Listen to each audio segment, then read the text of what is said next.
अस्सलाम वालेकुम everyone, welcome back to my YouTube channel. उम्मीद करती हूँ कि आप सब खैरियत से होंगे, मज़े में होंगे। तो सबसे पहले तो सबको बहुत बहुत रमज़ान मुबारक। तो ज़्यादा बात को लंबा किए बगैर मैं अपनी वीडियो की तरफ चलूँगी। आपने क्या करना है, सिर्फ अगर आपको वीडियो पसंद आए ना आए तो आपने लाइक ज़रूर करना है और चैनल को सब्सक्राइब करना ना भूलिएगा, तब और बेल आइकन भी प्रेस करना ना भूलिएगा ताकि हर न्यू आने वाली वीडियो का नोटिफिकेशन आपको मिल सके।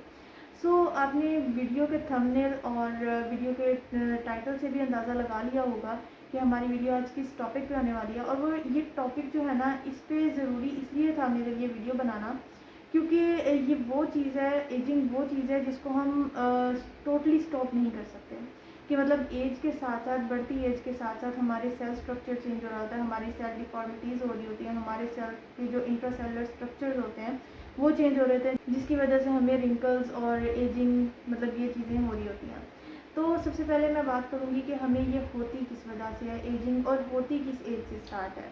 तो सबसे पहले जितना मतलब मेरे नॉलेज में है, जितना अब तक मैं खुद पढ़ चुकी हूँ, उसके अकॉर्डिंग अगर मैं देखूँ तो 25 की एज के बाद जो है हमें मतलब रिंकल्स हमारे स्टार्ट होते हैं। लेकिन अगर हमारी डाइट, हमारी फूड, हम लोग जो इनटेक कर रहे हैं उस पर भी डिपेंड करता है कि हम लोग क्या इनटेक कर रहे हैं, क्या खाना खा रहे हैं। देन उसके बाद कोई स्ट्रेस लेवल तो नहीं है, मतलब ये सारी चीज़ें डिपेंड करती हैं। अगर हम लोग बहुत ज़्यादा ख्याल रखते हैं तो हमें 25 या इवन के 30 की एज के बाद भी ये साइंस नहीं नज़र आते। लेकिन 35 की एज के बाद हमें मस्ट है कि हमें रिंकल्स और फाइन लाइंस वगैरह ये चीज़ें हो रही होती हैं जिसको हम एजिंग का नाम देते हैं। तो अगर यही एजिंग 25 से पहले हो रही है, अगर आप मतलब ये रीज़न होती है कि अगर कोई अल्कोहल कंजप्शन कर रहा है या फिर कोई स्मोकिंग करता है तो उसको 25 की एज से पहले भी एजिंग के जो साइंस होते हैं वो नज़र आना शुरू हो जाते हैं। तो जैसा कि मैंने पहले बोला कि हम एजिंग को कम्प्लीटली स्टॉप नहीं कर सकते, लेकिन ऐसी कुछ केयर कर सकते हैं, प्रिकॉशंस ले सकते हैं जिसकी वजह से हमें ये एज से पहले या उस एज में 30-35 की एज के बाद मतलब स्टार्ट हो भी अगर, तो वो इतना प्रोमिनेंट ना हो।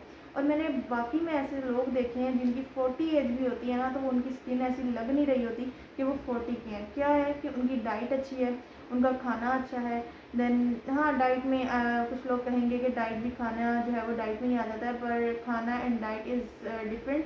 क्योंकि डाइट में जो है आप लोग प्रॉपर एक चीज़ फॉलो कर रहे होते हो और खाना वो है जो आप खा रहे हो और वो अच्छा खाना हो, हाइजीनिक खाना हो। तो जैसे जैसे हमारी एज बढ़ती जाती है उसके साथ साथ क्या होता है कि हमारे जो सेल्स होते हैं, स्किन सेल्स होते हैं, उनकी रिकवरी भी, जो रिकवरी मतलब जो हमारी सेल डेथ हो रही होती है उनकी रिकवरी भी तो होनी होती है ना, तो वो स्लोज डाउन हो जाती है, जिसकी वजह से जो है हमें ये सारे साइंस जो हैं वो देखने को मिलते हैं हमारी स्किन के ऊपर। लेकिन हम कुछ ऐसी चीज़ें, जैसे मैंने पहले बताया, कुछ ऐसी चीज़ें हम लोग यूज़ करें कि जो हमारी इस एजिंग को कम्प्लीटली स्टॉप तो नहीं कर सकता, लेकिन ये है कि हमें हमारी स्किन को फ्रेश रख सकता है। हमारे जो सेल डेथ हो रही होती है या जो रिकवरी हो रही होती है सेल्स की, वो जो 14-18 की एज में या फिर 15 की एज में, मतलब ये वाली जो एज है, टीन एज जिसको बोल लेते हैं हम लोग, तो इस एज में जो है जो हमारी सेल की रिकवरी हो रही होती है उसी तरह से वो चीज़ें हैं जिसकी वजह से हम अपनी स्किन को फ्रेश रख सकते हैं। यहाँ पे मैं एक और चीज़ ऐड करना चाहूँगी कि मतलब जो एजिंग हो रही होती है वो किस वजह से होती है कि हमारी जो स्किन होती है, मतलब टाइम के साथ साथ जैसे जैसे एज बढ़ती जाती है, कि हमारी जो स्किन की अपर लेयर होती है वो थिन होती चली जाती है। अब जो उसमें हमारे प्रोटीन्स वगैरह होते हैं, स्किन की लेयर के अंदर जो प्रोटीन्स होते हैं, जिसमें हम लोग एक फैक्टर आ जाता है कोलेजन, जो कि हमारी स्किन को जो है वो शेप देता है। क्या होता है कि हमारे जो नेचुरल स्किन ऑयल्स होते हैं, जिसको हम सीबम प्रोडक्शन भी बोलते हैं, वो भी डिक्रीज़ हो जाती है, और जो हमारी कोलेजन होते हैं उसकी प्रोडक्शन भी डिक्रीज़ हो जाती है, जिसकी वजह से जो है हमारी इलास्टिसिटी ख़त्म होती जाती है। स्किन की इलास्टिसिटी कम होने की वजह से जो है हमें एजिंग हो रही होती है। अब एजिंग में कौन कौन सी चीज़ें आ जाती हैं, fine lines, wrinkles, dark spots, sun spots भी जिनको हम बोलते हैं। तो अगर यहाँ पे मैं एजिंग के कॉजेज़ के बारे में बात करूँ तो कुछ स्टडीज़ ये कहती हैं कि हमारी जो एजिंग हो रही होती है वो किस वजह से हो रही होती है, क्योंकि हमारे जो स्किन के सेल्स होते हैं उनकी प्री डिटरमाइंड लाइफ स्पैन होता है। और कुछ स्टडीज़ ये कहती हैं कि हमारे जो सेल डैमेज होता है उसकी वजह से हमें एजिंग कॉज हो रही होती है। और तीसरी जो चीज़ हमारे पास आती है वो ये है कि हमारे इवैल्यूएशन की वजह से, हमें बायोलॉजिकल फैक्टर्स की वजह से और कुछ इन्वायरमेंटल चेंजेस की वजह से भी हमारे एजिंग कॉज हो रही होती है। अब यहाँ पे जो है मैं थोड़ा सा ये भी बताना चाह रही हूँ कि जो रिंकल्स होते हैं वो हमें किस वजह से हो रहे होते हैं, कि जब हमें सन एक्सपोजर हो रहा होता है, ज़ाहिर सी बात है हर दूसरा बंदा जो है वो बाहर काम के लिए निकल रहा होता है, तो सूरज की शुआएँ जो हैं वो हमारी स्किन पे डायरेक्ट हमारी स्किन पे पड़ रही होती हैं।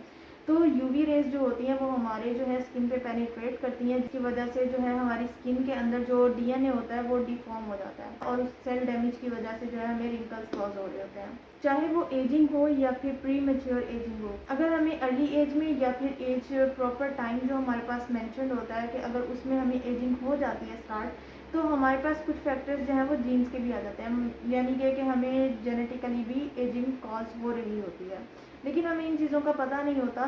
सो आज मैं इसीलिए आपके लिए ये टॉपिक लेके आई हूँ ताकि आप लोगों को भी इस चीज़ का अंदाज़ा हो कि वो जो एजिंग हो रही है आपको, आप उसको स्टॉप तो नहीं कर सकते बट आप उसको उसकी केयर कर सकते हैं, आप उसके लिए जो है वो प्रिकॉशंस ले सकते हैं, जिसकी वजह से आपको अगर आप चाहते हैं कि आप 40 की एज तक भी आपकी स्किन जो है वो बहुत मतलब खिली रहे और एक्टिव नज़र आए और आपकी स्किन जो है वो एक चमकती दमकती, आपके कोई रिंकल्स ना हो, तो इसके लिए आप क्योर ले सकते हैं।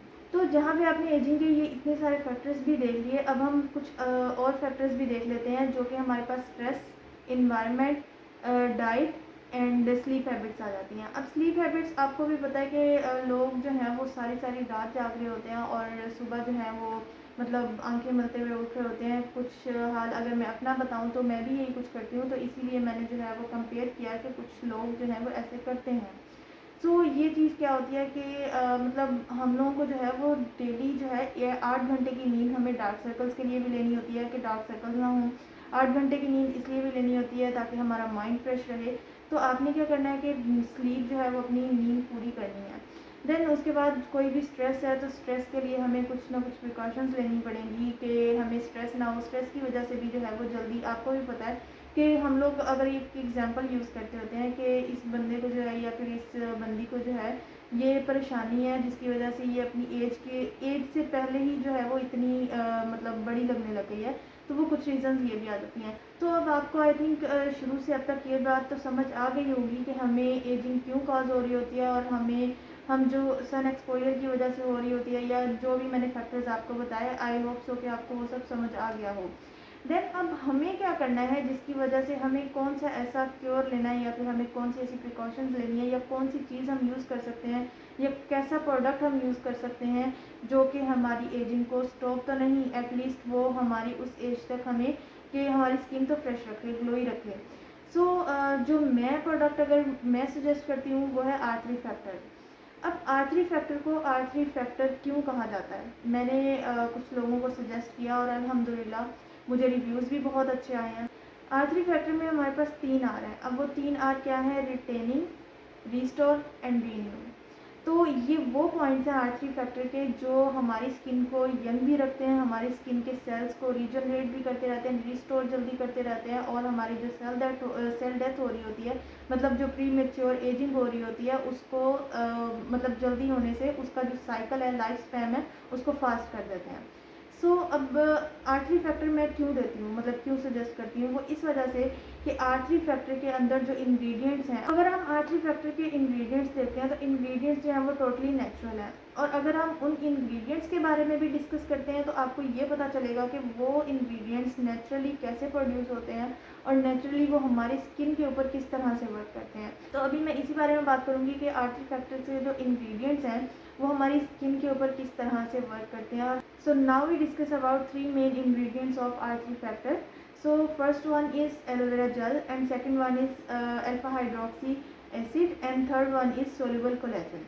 So सबसे पहले हम एलोवेरा जेल की बात करते हैं। जैसा कि आपको भी पता है कि एलोवेरा जेल जो है हमारी स्किन के लिए कितनी अच्छी है।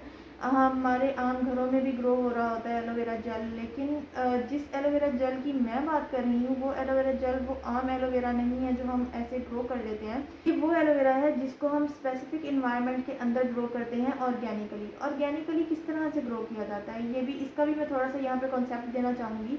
वो इसलिए कि ताकि आपको ये चीज़ें बहुत अच्छे से क्लियर हो जाएं कि मैं R3 फैक्टर जो है वो क्यों रिकमेंड करती हूँ।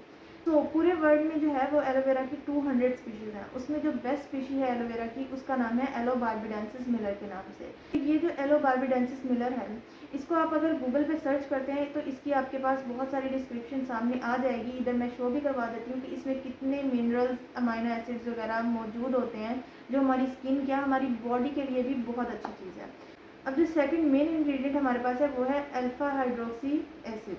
सो अल्फा हाइड्रोक्सी एसिड क्या करता है हमारी स्किन के ऊपर, हमारी जो स्किन के डेड स्किन सेल्स हैं उनको रिमूव करता है। देन अल्फा हाइड्रोक्सी एसिड के अंदर जो है विटामिन ई जो होता है वो बहुत बड़ी मिकदार में होता है। अब जो विटामिन ई है वो क्या कर रहा होता है, अल्फा हाइड्रोक्सी एसिड जो है वो हमारे स्किन के रिन्यूअल प्रोसेस को इन्फ्लुएंस करता है। देन इसके अंदर जो है विटामिन ई जो है वो वाफर मिकदार में होता है, और विटामिन ई जो है वो हमारे पास एक पावरफुल एंटीऑक्सीडेंट है जो कि हमारी स्किन को फ्लॉलेस रखता है। तो आई थिंक आपको ये दो इंग्रेडिएंट्स जो है वो अच्छे से क्लियर हो चुके होंगे। तो अब हम चल रहे हैं हमारे थर्ड इंग्रेडिएंट की तरफ, जो है सोल्यूबल कोलेजन। तो जैसा कि मैंने आपको पहले भी बताया कि हमारे जो स्किन के अंदर कोलेजन होता है उसके अंदर बहुत सारी प्रोटीन्स होती हैं। अब वो क्या होता है कि उनकी डिफॉर्मेशन स्टार्ट हो जाती है जिसकी वजह से हमें एजिंग कॉज हो रही होती है। सो अब ये सोल्यूबल कोलेजन क्या काम करता है, हमारी स्किन के अंदर उस कोलेजन को बरकरार रखता है जिसकी वजह से हमें एजिंग नहीं होती है। बट जिस एज में चांसेस होते हैं एजिंग होने के, उस एज में नहीं होती। इवन कि आपको 40 की एज में भी जाके आपकी स्किन फ्रेश नज़र आती है। उम्मीद है कि आपको ये अच्छे से 3 इंग्रेडिएंट्स समझ आ गए होंगे मैं क्यों रिकमेंड करती हूँ R3 फैक्टर, और हमें क्यों ज़रूरी है कि R3 फैक्टर हम यूज़ करें। और जो लोग जिनको अपनी स्किन से बहुत ज़्यादा प्यार होता है ना, वो ऐसी चीज़ें जो हैं वो यूज़ करना पसंद करते हैं। और आई थिंक अगर मैं यहाँ पे जो है वो एक रिव्यू मेंशन कर रही हूँ जो कि मुझे R3 फैक्टर का मिला, और यकीन माने कि मुझे इतनी खुशी हुई क्योंकि ये वो रिव्यू था जो मैं सुनना चाह रही थी कि आपकी जो स्किन होती है वो आपकी स्किन जो है वो आपकी बॉडी का सबसे बड़ा ऑर्गन है। यहाँ पे मैं एक रिव्यू भी मेंशन करना चाहूँगी R3 फैक्टर का। ये वो रिव्यू है जो मुझे फर्स्ट जो मेरे कस्टमर ने यूज़ किया, और ये उसके बाद मुझे जो रिव्यू मिला, और अल्हम्दुलिल्लाह जिनको अब तक यूज़ करवाया है वो सब सेटिस्फाइड है।